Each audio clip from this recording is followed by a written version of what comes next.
নিশি পার হয়ে ভোরের আলো যখন দেশের আকাশে জুড়ে ধীরে ধীরে ছড়িয়ে পড়ছে, ঠিক তখনই আবহাওয়ার খবর নিয়ে এলো নতুন সতর্কতা। সারা দেশে বৃষ্টি আর বজ্র ঝড়ের বার্তা দিয়েছে বাংলাদেশ আবহাওয়া অধিদপ্তর। একদিকে কৃষকের মুখে স্বস্তির হাসি, অন্যদিকে নৌপথে চলাচলকারীদের জন্য সতর্কবার্তা।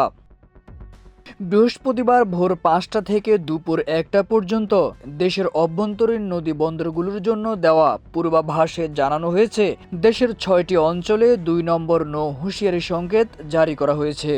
অঞ্চলগুলো হলো খুলনা, বরিশাল, পটুয়াখালী, নোয়াখালী, চট্টগ্রাম ও কক্সবাজার।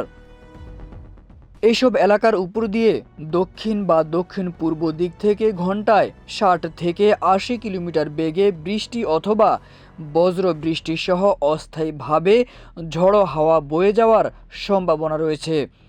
ফলে সংশ্লিষ্ট নদীবন্দরগুলোকে ২ নম্বর সংকেত দেখাতে বলা হয়েছে। এদিকে দেশের অন্যান্য নদীবন্দরগুলোর জন্য ১ নম্বর সতর্ক সংকেত জারি করা হয়েছে, কারণ সেসব এলাকার উপর দিয়েও ঘন্টায় ৪৫ থেকে ৬০ কিলোমিটার বেগে বৃষ্টি বা বজ্র বৃষ্টি সহ অস্থায়ী দমকা হাওয়া বয়ে যেতে পারে।